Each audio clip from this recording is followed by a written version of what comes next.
جب حضرت مہدی کی قیادت میں مسلمان صاحب ایمان اہل عرب یہودیوں اور عیسائیوں کی طاقت سے ٹکرائیں گے تو ان کی مدد کے لیے دو جانب سے اللہ تعالیٰ کچھ بھیجیں گے مدد. ایک تو آخری مرحلے میں مدد آئے گی حضرت مسیح عیسیٰ ابن مریم کا نزول، جو یہودیوں کی طرف رسول بنا کر بھیجے گئے تھے. انہیں یہودیوں نے اپنے خیال میں سولی پر چڑھا دیا، لیکن اللہ نے فرمایا وما صلبوہ وما قتلوہ ولکن شبہ لہم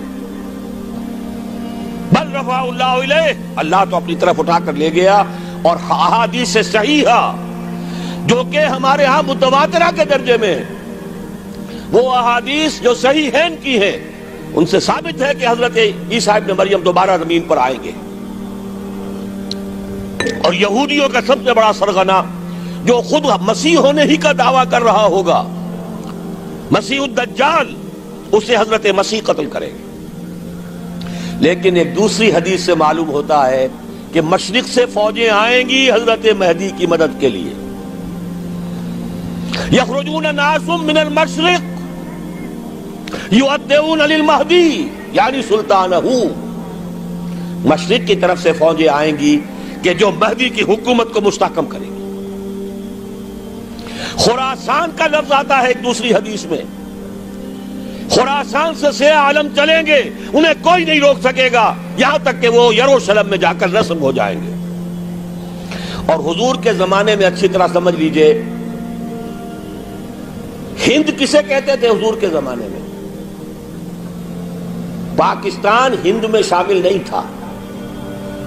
سندھ و ہند، سندھ ایک مکمل ملک تھا، ہند اس کے بعد شروع ہوتا تھا. یہ راجپوتانے کا اور تھر کا ڈیزرٹ جو ہے، اس سے آگے جو ہندوستان ہے وہ ہند تھا. یہ جو ہمارا پاکستان ہے یہ ہمیشہ ہند میں شامل نہیں رہا. حضور کے زمانے میں بالخصوص سندھ و ہند، دریائے سندھ چلا آ رہا ہے. یہ ساری ٹریبیوٹریز جو پنجاب کے اندر اس کی ہیں، یہ سب ایک علیحدہ ملک ہے جو اس زمانے میں سندھ کہلاتا تھا. اور نمبر 2 یاد کیجئے، اس زمانے میں خراسان ایک علاقہ تھا جس میں موجودہ افغانستان کا 2/3، تھوڑا سا حصہ ایران کا، اور جہاں تک میں تحقیق کر سکا ہوں آج تک پاکستان کا بھی علاقہ، خاص طور پر مالاکنڈ ڈویژن جو اس خراسان میں شامل ہے. خراسان سے سیاہ عالم چلیں گے جو جا کر یروشلم میں نصب ہوں گے. یہاں بھی ایک نقطہ نوٹ کر لیجئے، پہلے بھی یروشلم ہم سے چھینا تھا. کس نے چھینا تھا؟ عیسائیوں نے، کروسیڈرز. واپس کون لیا؟ کس نے لیا؟ عربوں میں دم نہیں تھا، عرب عیاشیوں کی وجہ سے کھوکھلے ہو چکے تھے. واپس لینے والا صلاح الدین ایوبی، کرد خون. اب دوبارہ یروشلم لیا جا چکا. چھینا کن سے گیا؟ عربوں سے. عرب واپس لے سکتے ہیں؟ کوئی اندیشہ اگر ہو سکتا تھا عراق کے بارے میں کہ شاید اس کے ایٹمک دانت نکل آئے، جو سازش کی گئی، جس طرح اس احمق اور پاگل صدام حسین کو دام میں پھنسایا گیا. صدام 100 جال، دام کہتے ہیں جال کو، 100 صدام، اس میں جو پھنسا ہے تو اگلا پچھلا کھایا پیا سب اگلوا لیا. اور ہے ہی کون؟ اس کے پاس ایٹمک ہتھیاروں کا ذخیرہ موجود ہے، اور کسی کے وہ ایٹمک دانت بھی نکلنے نہیں دے رہے. پاکستان کے اوپر کتنا دباؤ، اور ہمیں نہیں پتا کتنا کچھ دباؤ قبول کیا جا چکا. یہ تو سبھی مانتے ہیں. کیپ کر دیا گیا، روک دیا گیا، آگے تو نہیں بڑھ رہا، یہ تو سبھی مانتے ہیں. رول بیک بھی ہو گیا یا نہیں کچھ پتہ نہیں.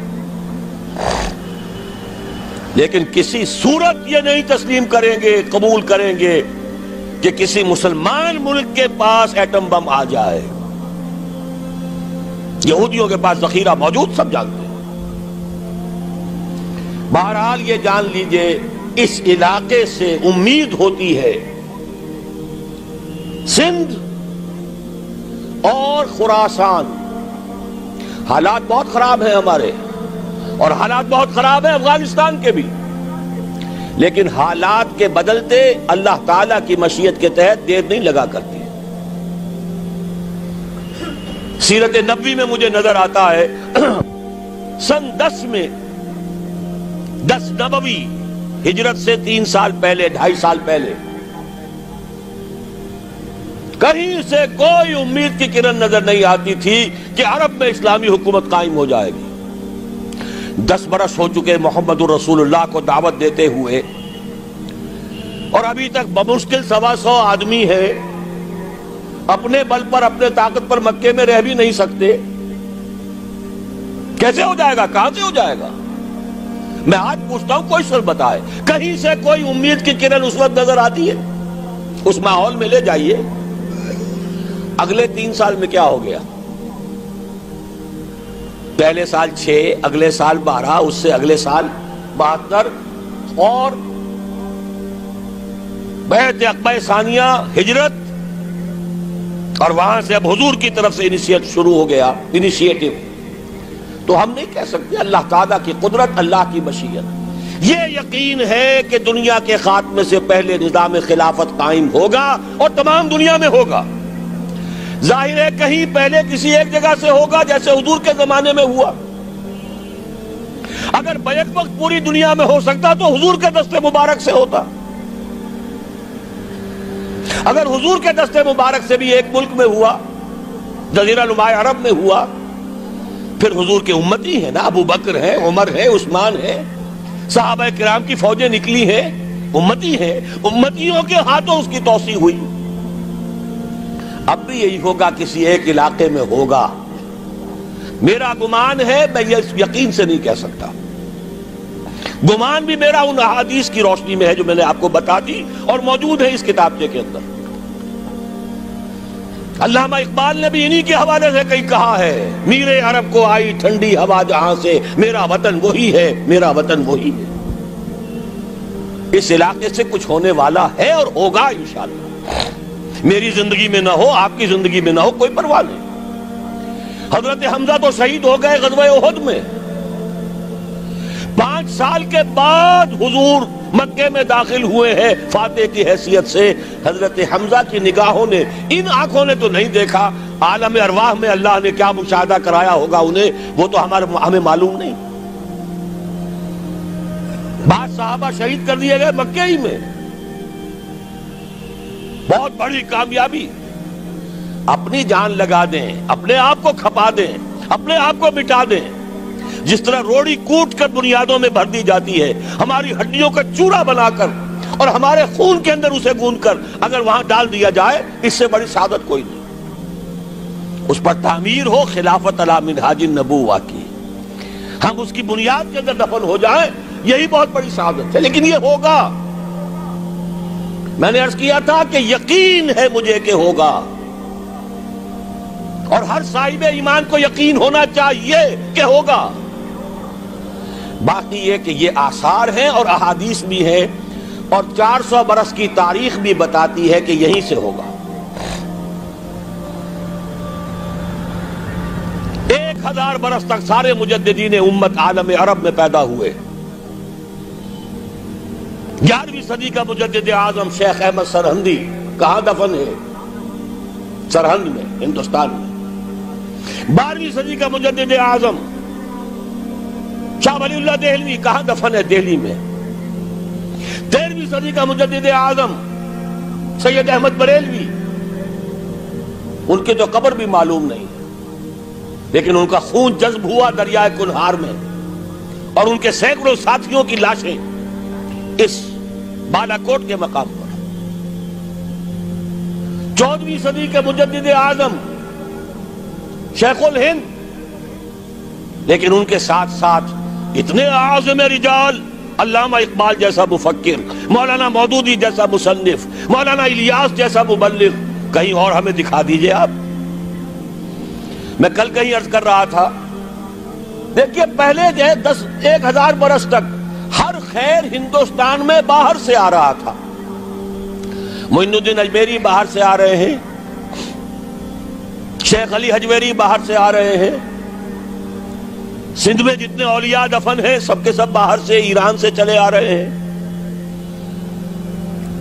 لیکن جیسے ہی 11ویں صدی شروع ہوئی، ریورس ہو گیا آرڈر۔ اب سلسلہ مجددیہ نقشبندیہ اب ہندوستان سے نکل کر پھیل رہا ہے۔ پورا افغانستان، پورا ترکستان، تمام یہ ترک ریاستیں جو آزاد ہوئی ہیں ابھی USSR کے خاتمے کے بعد، یہاں تک کہ سائپرس، جزیرہ قبرص، پورا ترکی جو اب بھی ہے موجودہ ترکی، سلسلہ مجددیہ نقشبندیہ کہاں سے چلا؟ ہندوستان سے پھیل گیا پورے عالم اسلام۔ مفکر، علماء دین کا اور تمام علوم دینی کا مجدد شاہ ولی اللہ دہلوی، خالص ترین جہاد فی سبیل اللہ دور صحابہ کے بعد جماعت مجاہدین جام شہادت نوش کیا، سینکڑوں ہمارے مجاہدین۔ پھر 14ویں صدی میں اقبال جیسا مفکر، مودودی جیسا، دوبارہ دوہرا رہا ہوں، مصنف، مولانا الیاس جیسا مبلغ، مجھے تو کہیں نظر نہیں آتا۔ تمام مسلمان ممالک آزاد ہوئے، کہیں اسلام کا نام نہیں لگا، نہ سیوکارنوں نے نعرہ لگایا، نہ کہیں کسی اور نے نعرہ لگایا۔ عربوں نے بھی عرب نیشنلزم کا نعرہ لگایا، اسلام کا نعرہ نہیں۔ تحریک پاکستان میں نعرہ لگا، پاکستان کا مطلب کیا؟ لا الہ الا اللہ۔ صبح عرض کر چکا ہوں، تحریک خلافت پوری دنیا میں کہیں نہیں، صرف بر عظیم پاک و ہند میں۔ اور کیسی تحریک خلافت کہ ہندو شریک ہوئے، گاندھی شامل ہوا،